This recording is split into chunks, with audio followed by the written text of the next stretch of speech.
If you're out there trying to get your head around the concept of character design, what it is, how to get better at it, how to learn it, and maybe how to do it as a profession in some capacity, it's a major challenge. There's a huge variety of, quite frankly, really good advice out there, and there's a lot of these theoretical pillars of how to make good characters. Things like silhouettes, shape design, shape language, thinking about doing thumbnails. There's a lot of different processes involved. You've got the concept of character itself, stereotypes, archetypes, the list goes on. The trick is, how do these actually relate to you as a character designer? One of the problems that I see out there that often trips up students and really confuses aspiring artists is that a lot of the really good advice you will find on the internet and in books about character design is actually very specific to a particular industry. And what I've found over 20 years as a professional artist is that the way you will go about designing a character for a video game will be different than the way you would design characters for your own personal project like a comic book. And that would be different for if you're designing it for feature animation. It would be different if you're designing it for 3D animation versus 2D animation. And if you're designing a realistic video game versus a cartoony video game, the process and the design ideas and these theoretical components that you use, the degree to which you use them, is all completely different. And this really changes the approach that you take when you actually need to start learning character design. So what I want to do in this video is just try and give you some really grounded advice and try and demystify some of these topics around character design. I think if you can understand specifically what industry you want to do character design in, it will direct a lot of your learning and your understanding and the way that you apply these larger theoretical concepts. Things like silhouette, shape design, shape language, symbolism, archetypes, stereotypes, all of that stuff. As usual for a Drawing Codex video, this is going to be neither fast-paced nor heavily edited. This is just you and me. You can think of this as a casual conversation or more of a traditional lesson. We're going to talk about the theory involved here. We're going to look at a bunch of different images as examples in Photoshop, and we'll do a little bit of sketching to just kind of illustrate how some of these kind of pillars of design actually function and how you can think about using them in different scenarios. So hopefully when you're thinking about the characters that you want to design for either your project or a portfolio, or you're trying to think about how all this stuff works, you can just have a better understanding of where all this stuff fits. So hopefully that sounds interesting. Hopefully you'll join me. Let's jump in and get started. Alright, welcome to the Drawing Codex. My name is Tim McBurney. I've been a professional working artist for over 20 years, and on this channel, we're all about drawing cool stuff from our imagination, embracing the challenge of drawing, and mastering the craft of line and color illustration. Now, if you'd like to learn more about illustration and picture making, you can check out my free illustration mini workshop. It charts my journey going from an amateur to a professional, and I talk a lot about really important issues such as how to get more detail and polish in your work, how to plan your images, create thumbnails, and also a few thoughts on how to approach being a professional artist. As I said, it's free. The link will be in the description. Go check it out if that's something you're interested in. So let me just quickly preface this with a couple of ideas here that should help us frame this discussion. And what I'm really going to do in the beginning is try and talk about, I guess, what I think design is about and how important I think it is to understand the design process. And I'm really talking about capital D design here, where this is really the thing that often is at the forefront of your career as a creative professional. We have art, we have our ability to create amazing things, to be creative, to think laterally, to brainstorm, but it's often the way that we interact with the design process that really defines our success and how we're able to help large productions and thus gain a fruitful career. So I think understanding this is really, really key. The other thing that's worth mentioning here, and really this is at the core of why I kind of wanted to make this video, is that a lot of people come to me asking advice about character design, how to become a professional character designer. It's one of those jobs that a lot of people are really, really interested in. And people are also asking me, how do you design characters for your own personal projects, for things like comic books?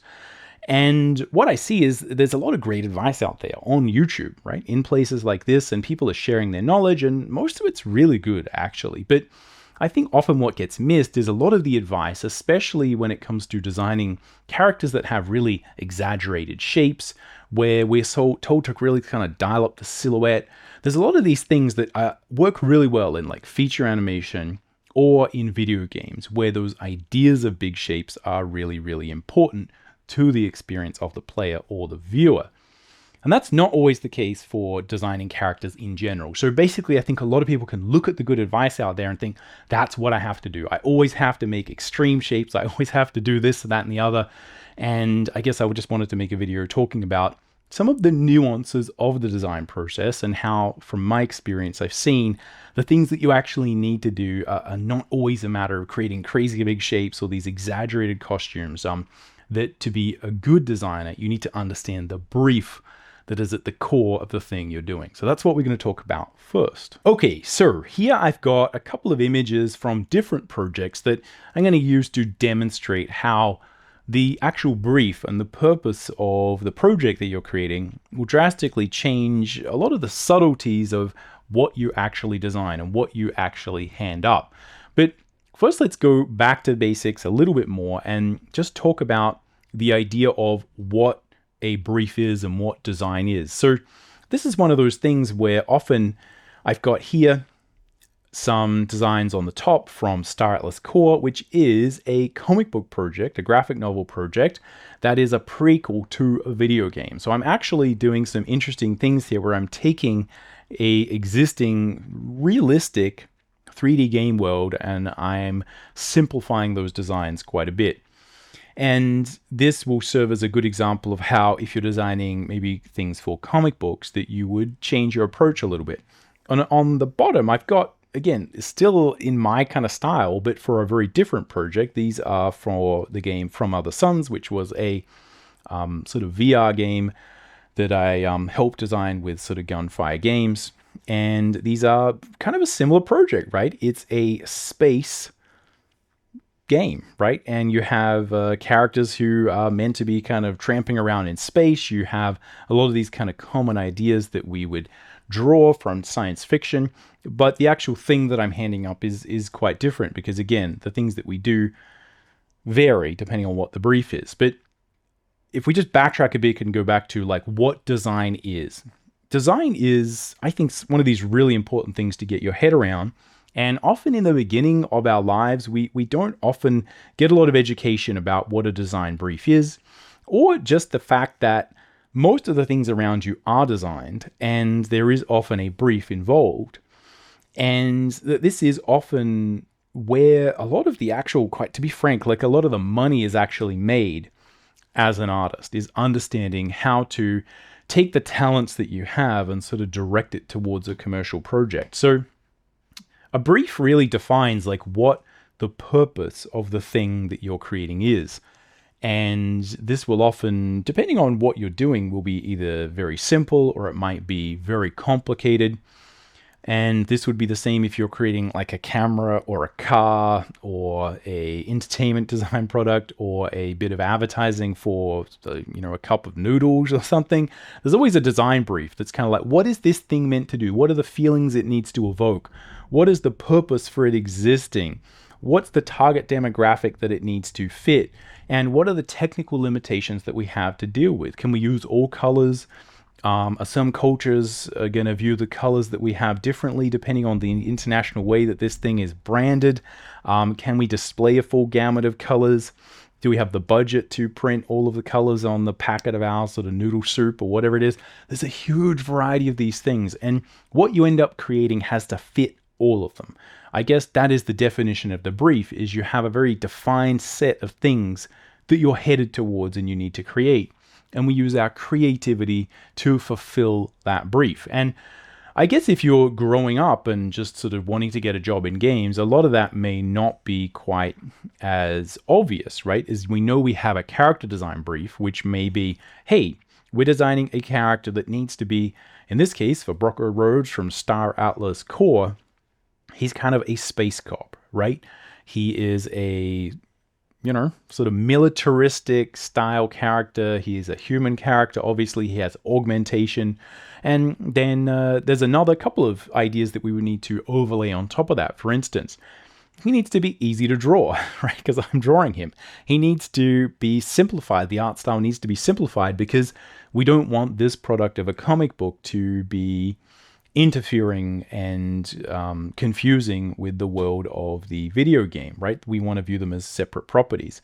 And here we have a series of other characters that are obviously aliens, and they are actually this group of people who kind of worship the Fatoli, right? And the Fatoli are these kind of beings of light, which are highly advanced aliens in the Star Atlas lore.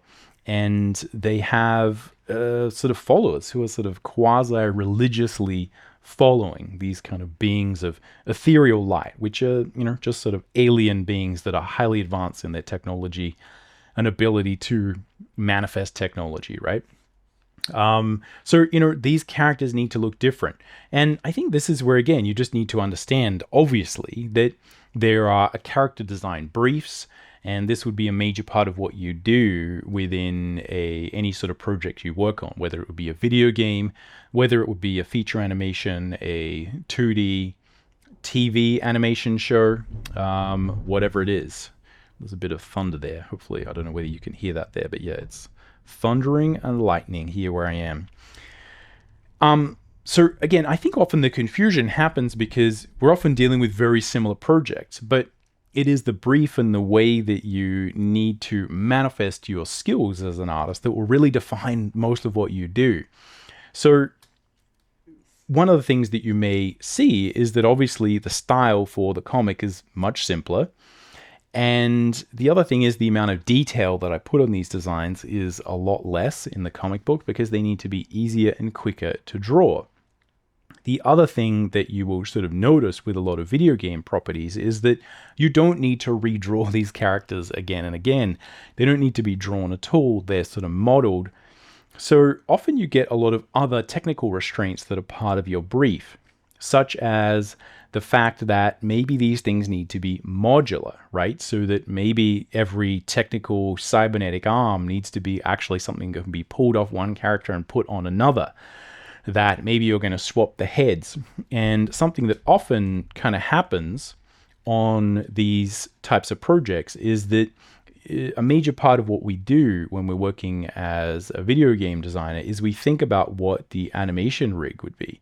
So a big part of the design and a big part of the brief is that you often have these kind of very simple animation rigs that are underlying everything, right? And this means that every joint that you have on your animation rig needs to match from character to character. So even though I have a big character here and a small character here, the proportions and the points of articulation need to meet in a very similar way. The other thing that you often have with video games when it comes to a design brief is to say, well, we're going to have an animation for the character draws their gun, right? And because of budgetary constraints, every character is going to use essentially that same gun draw animation, or a large portion of some characters are going to use that same thing.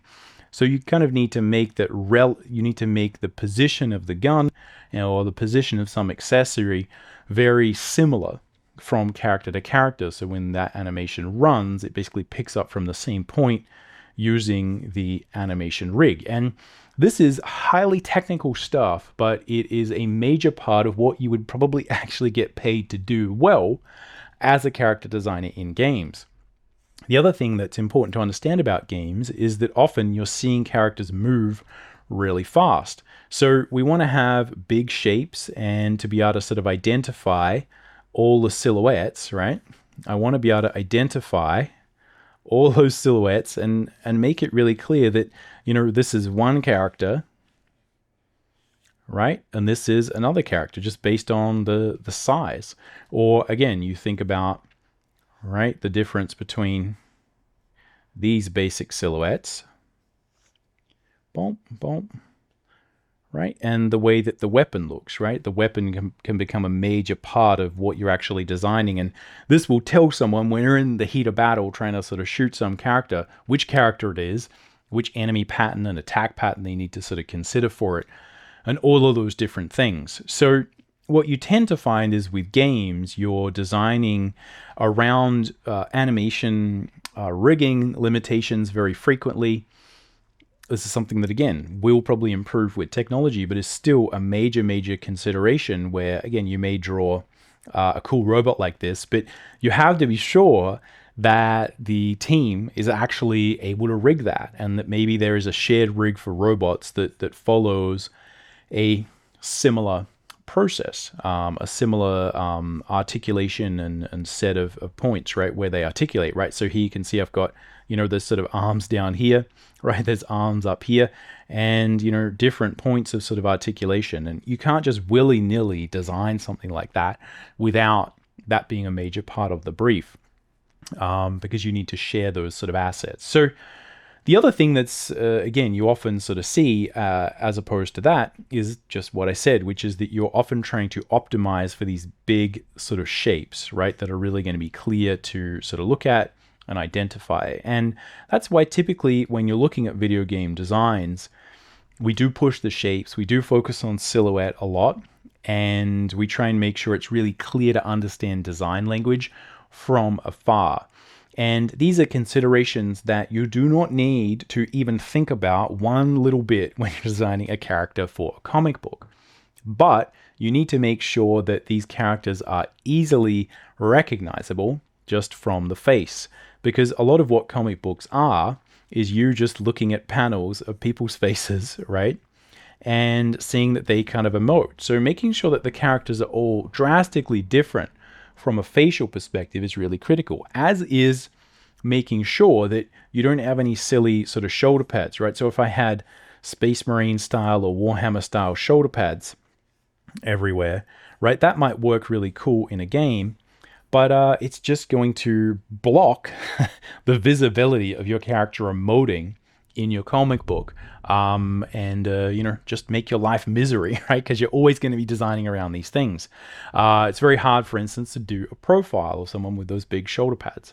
So there's drastically different considerations, basically, which should sort of be pretty obvious now. I've sort of gone over them a couple of times, that are really going to define what you actually do and what you optimize for, depending on what you're actually creating your characters for. And this is just talking about two very similar ideas, right? Space operatic, sort of action video games. And it will go even wider and even more different when you look at sort of properties that are aimed at different demographics, right? Sort of childish is you're going to need to have a lot more color, a lot more vibrancy, and just optimize for a completely different set of things. And this is where design is such an important thing to grasp. And you really need to look closely at what you're actually doing and how it matches your end goal. The next thing that's worth really looking at and understanding about character design, which is often what we think we're doing, right? I often think that I'm creating a character, is that characters actually exist in a hierarchy, and they often exist within a design language of your brief or your world, however you want to view it.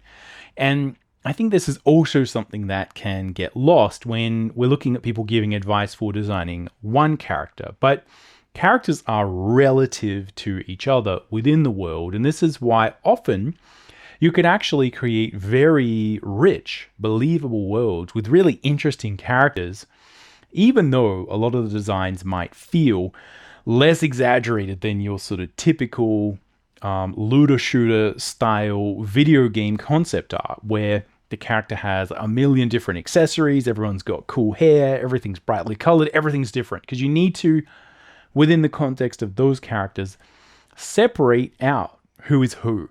But often you don't need to be, and you can't actually be, in a believable way that fits your narrative, that exaggerated. And so it's important to understand that your characters exist within a hierarchy of the larger world, and especially they are existing related to other characters in your story or your game world. So for instance, if we look at this, which is the cover for a Pinocchio adaptation that I created with the talented David Chevelle as the writer and the person who was adapting it from Carlo Collodi's original Pinocchio. There's a lot of different characters in Pinocchio, and I had to design them all, and mostly what I had to do is make sure they related to each other in a really interesting way. And this is often what we actually spend a lot of time doing, even though maybe you do not design all the characters. If it is a larger world, often the decisions that will define what a character, how we change a character based on feedback, or whether a character gets accepted or rejected, is because of how that character looks in relation to others. So it's important to look at that on a spectrum. For instance, most of the characters in the Pinocchio story are kind of smiling, right?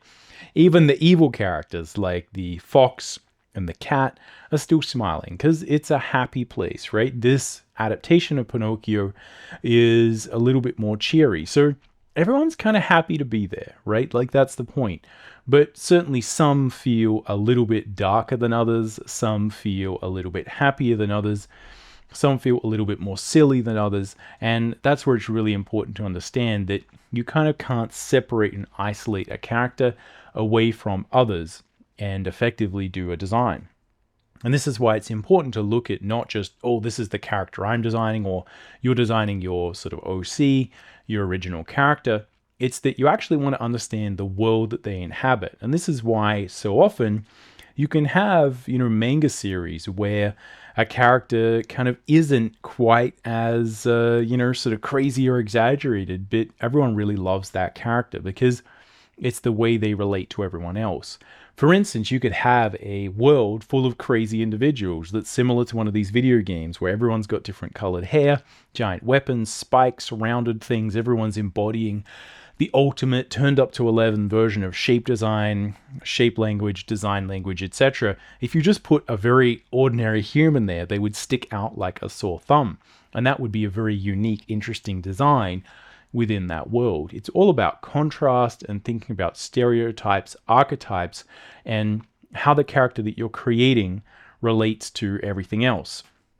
So here we have again one of these characters, and if you just kind of isolated any one of these, they would appear to be very exaggerated, very simplified. But when we look at them in the context of a larger world, we can see that, oh, there's similarities.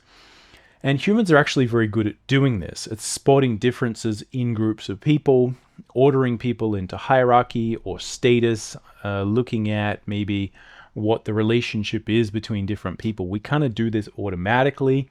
It's very inbuilt in us, right? From our sort of hominid origins, right? It's a very mammalian sort of basic thing to do, to think about status and hierarchy and who people are and what they do.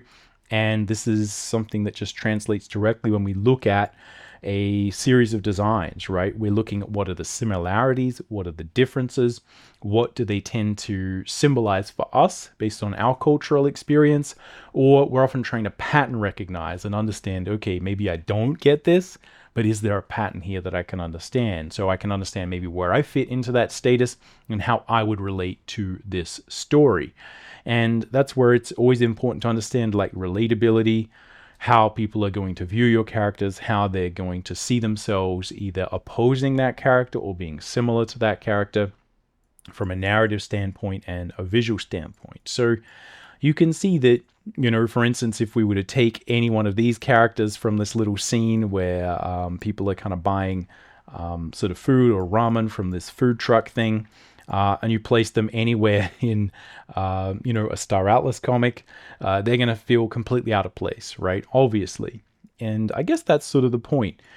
And it also leads into, I guess just, I want to be clear about what you actually spend a lot of time doing as a character designer is thinking about the shape language and how one character actually relates to another. This is why it's really important to understand things from a design perspective and not necessarily just sort of say, hey, I'm just going to make something that's really cool. And this is also something that I think you can relate to your overall style, because in many ways, especially if you're creating your own style, your own projects, your own comic book, your own video game, whatever it is, and often this is what we do before we have professional jobs, and what we do on the side when we do have professional jobs is work on our own projects. And it's important to understand that the style that you have and the way that that relates to people on a symbolic level, on an iconic level, whether your style is really simple and cute and fun and colorful, or whether it's dark or whether it's sketchy, or whether it's very angular. Those things are drastically going to communicate overall what your kind of world is about and what the feelings people should have in relation to those characters. Often people make the mistake of making all their characters look cool. And if all your characters look cool, then none of your characters look cool. Because again, it's important to understand they need to exist in a hierarchy. And it's really easy to make things very jagged and exaggerated and to push your style and then to lose your ability to actually connect with those characters because overall everything has a particular vibe. This is often the case with video games where everything is exaggerated, everything is crazy, and when you translate those things to a narrative story in a film and you just directly transfer the character designs over, it's really hard because you kind of can't relate to someone in a giant Warhammer 40,000K Space Marine suit because it's just ridiculous. It just doesn't make any sense and it's hard to even get a good angle on people. You would see the same thing for the World of Warcraft movie.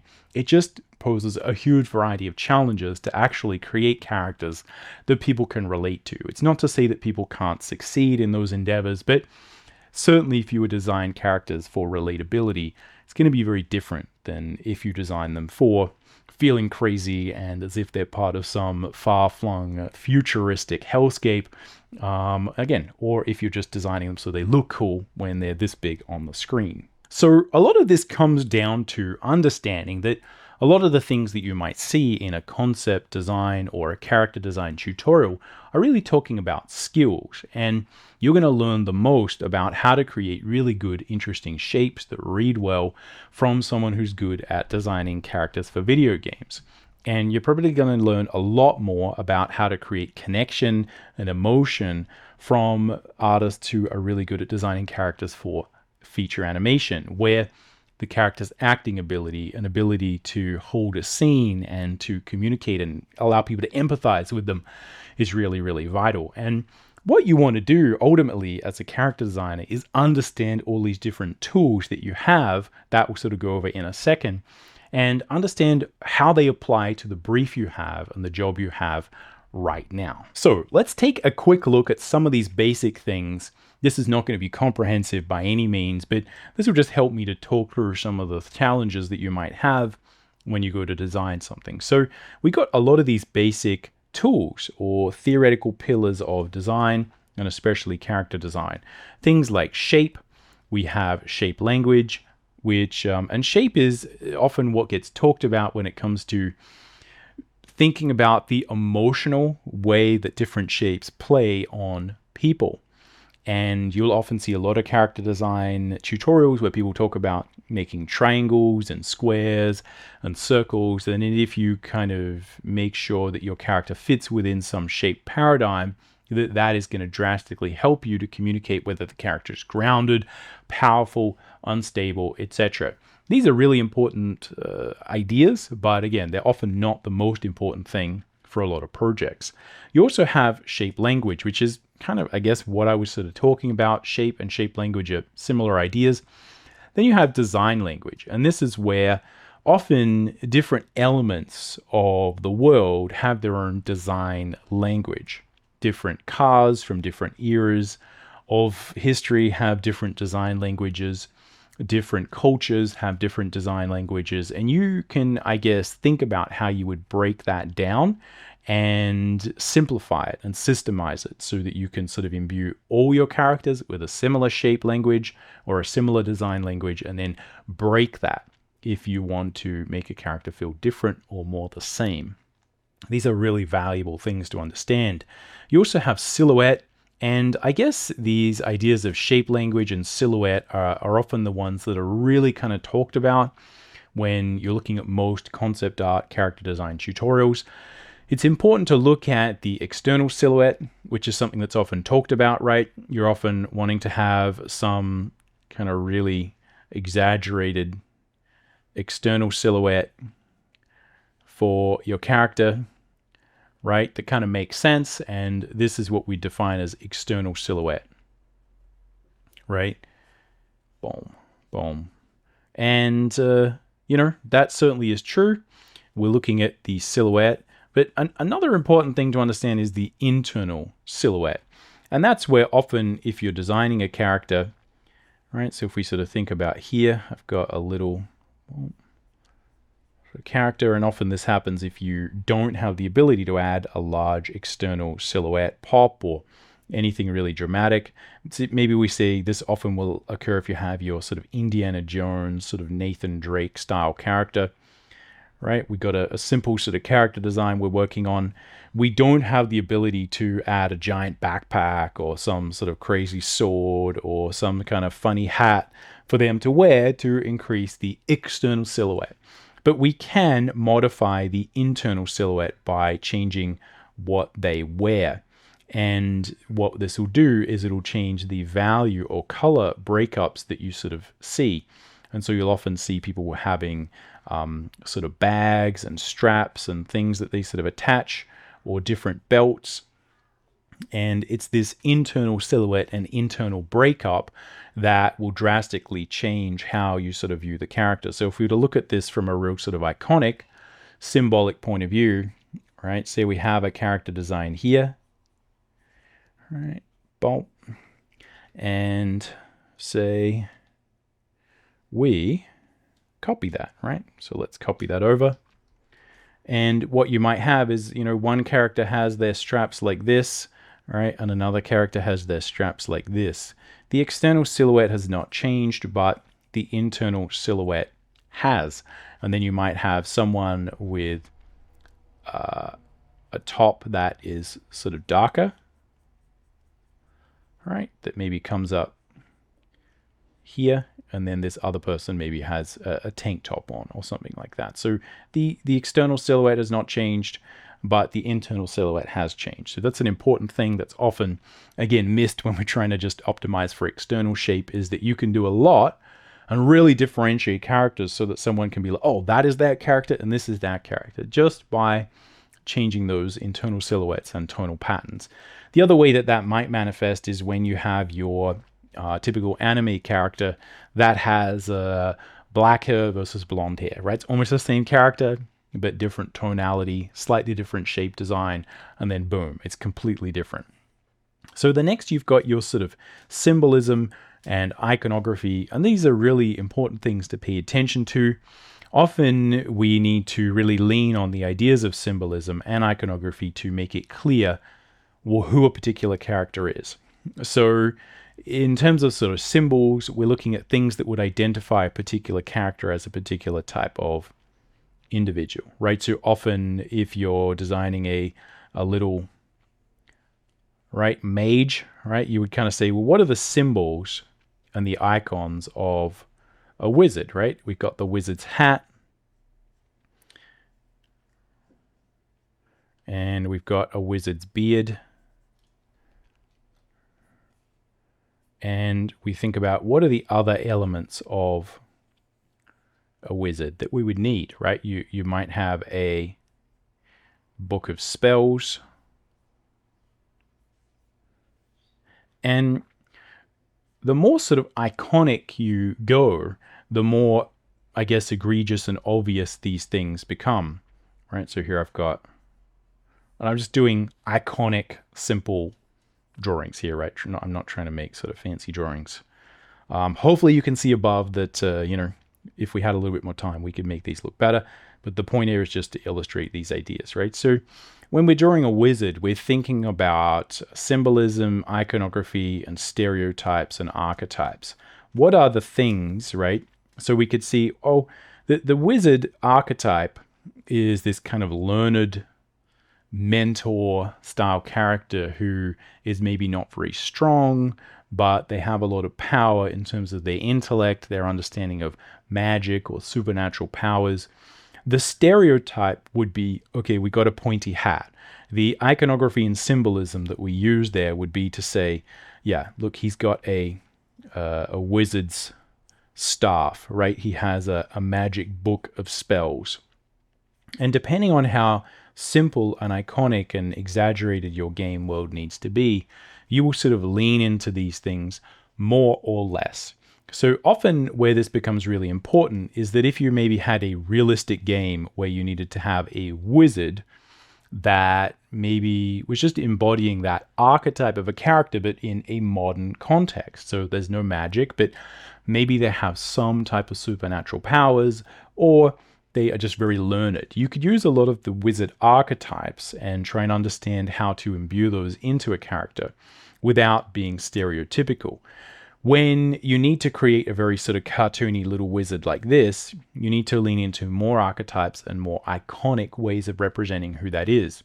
And this is where, if you're going for really sort of simple video gamey sort of art, often what happens is we really sort of push these things to the nth degree and kind of say, okay, I have my sort of sorcerer character, right? Here I might draw a little kind of sorcerer orky kind of character and say, well, yeah, I need this character to have a really long beard because that is the stereotype, the archetype, and the sort of iconic nature of a wizard.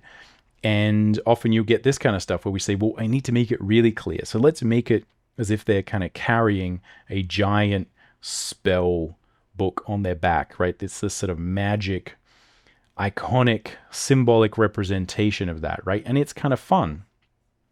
Right? So maybe they kind of carry this thing with them everywhere they go. And what you can do is kind of like disappear pretty much everything else and just exist on this kind of symbolism. And again, the more stereotypical you would make it, right? You could certainly lean into them having sort of a wizard's hat. And again, the more stereotypical you wanted to make it, the more you could. And again, understanding these different concepts and how you apply them is really critical, because often the brief will say, hey, we need to make him feel as if he's a wizard, but he can't have the wizard hat. You need to be like, okay, how else do I do that? How important is it to be subtle? How important is it to be clear? Often these characters, if we look at a game screen and you're designing for video games or something, this little character is going to be this big on the screen. And maybe there's a whole bunch of other characters on the screen. So you really want the biggest, iconic, most symbolic representation of who that character is. And it's often these kind of levers and tools that you pull in order to get that to happen. We also have, obviously, the concept of story and character itself. I think these are often things that get missed, especially when you're looking at people designing characters for video games and other properties where there really isn't much of a story. When we look more at story and character, it can actually be really critical to make sure that their personality or their face or that the way they can emote tells the story and the character. You could choose to do this by saying, well, what is the story and what is the character symbolically. But if this was an animated show and you had some person with a silly spellbook on their back, then that's going to be a really hard thing to let that a character emote and actually utilize that thing. Often, if it's more about story and character, you actually need to let the character act, right? If it's a feature 3D animation or just a typical sort of animated show, it's often going to be the performance capture that really tells a lot of that story and that character, and you need to get your design out of the way so they can do that, so that they can be understood and read from different angles. Whereas often with a lot of different properties, the characters don't actually move that well. Or if you're designing maybe for TV animation, often the animation there's a little bit more limited, so you might need to make the design hold more of the character versus the performance. There's a lot of subtlety here that you need to pay attention to. And again, if you can get that just right, it drastically increases your ability, I think, to get employed and to help people make amazing things. So obviously we also have things like anatomy. And anatomy will tell a lot about who the character is. It's a really good way to exaggerate and describe someone's power, someone's gesture, someone's personality. But again, often you don't actually have a lot of control of that if you're working in a video game, because everyone's using the same animation cycle. So for instance, we're often having to design characters that maybe have very different story, character, and anatomy. And we actually get to focus on those things because the product is going to allow us to express that. Or if you're just designing NPC characters for a video game, you probably just need to make sure their costume communicates everything, because there's not going to be the budget to actually do any of that other stuff. It's just going to be a character sitting there, and we need to read everything from that static individual. As technology improves, all of these design briefs will change. So these are just things that you can learn about and you can get better at. Again, the more you express specific anatomy, specific body type, the more you're going to express a different character, different way that people hold themselves, etc. There's a couple of other things here that are often talked about that are just worth sort of thinking about when it comes to functionality. This is also something that often we do a lot when we come to creating video game projects, is you're often trying to create different types of enemy and the functionality that they have, whether or not they are maybe just a security guard with a little sort of gun, or whether it's a giant robot, whether it is someone who obviously has a particular role in society. This is where I was often saying here that we're very good at telling who people are based on subtle differences between what they wear and where they exist in a social matrix, right? A social structure. And I think that's something that you really have to look at, is the functionality. Thinking about what is someone wearing, why are they wearing that, what is the functionality of these particular objects, and do they care more about functionality or more about how they look? Do they feel as if they get their hands dirty, as if they work, or are they kind of just more concerned with, fashion, etc.? The functionality of the design, I think, is really, really important. And you can see, again, the wizard's robe, right, really kind of says to us that this individual is not meant for kind of running around, right? They kind of just sort of sit there. They recline more. And the typical sort of warrior archetype has a lot of armor on, and that is a different functional use, right? Super basic stuff, but often we spend a lot of time just thinking about functionality. I think appeal is also something that's really important to understand. Often just having characters feel as if they're appealing or approachable or happy, right? With the Pinocchio characters, again, I try and make it feel as if a lot of the characters have a lot of appeal. They just have a nice sort of design to them. Very amorphous concept, but again, you don't always want everything to have that type of appeal, because often you want characters to feel awkward, to look awkward, to feel a little bit more evil, or whatever it is. Often, if everything's appealing, then kind of nothing is appealing. And lastly, you obviously have a lot of these ideas of color theory that are really important to pay attention to. The way that color sort of functions, or the lack of color, is going to drastically influence how we feel about a character, whether they are very colorful, very bright, or whether they are more subdued. Often the functionality of the color of the things that we wear and adorn ourselves with is a major part of what it's meant to do. So that's a little bit of a crash course, or just really a list of some things that you could think about that are good to use. And hopefully I've given you a little bit of a hint on where those things might apply to different types of projects or products that you're helping to create.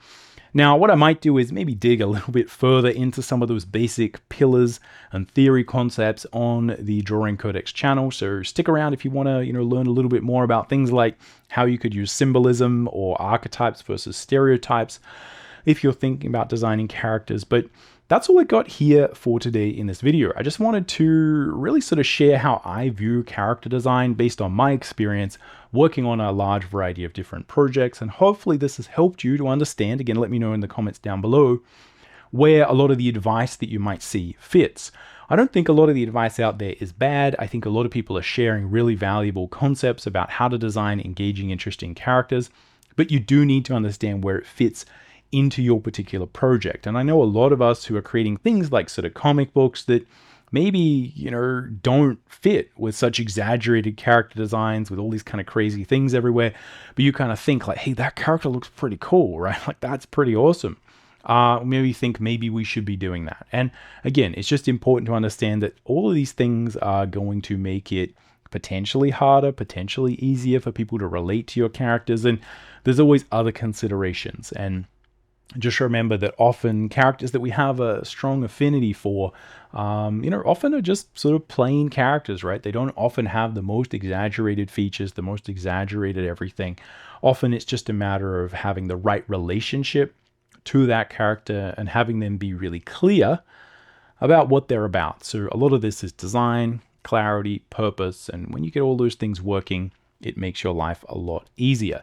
I also think the more that you can think about things as a capital D designer, the more likely you are going to be able to employ your craft as an artist and your creativity to, a professional job, right? This is really, from my experience, the thing that has allowed me to work as a professional is more the design and less the drawing, right? It needs me to be able to design exactly the right type of wizard, to understand what these words mean, to use the different tools and kind of get that design working for that particular job.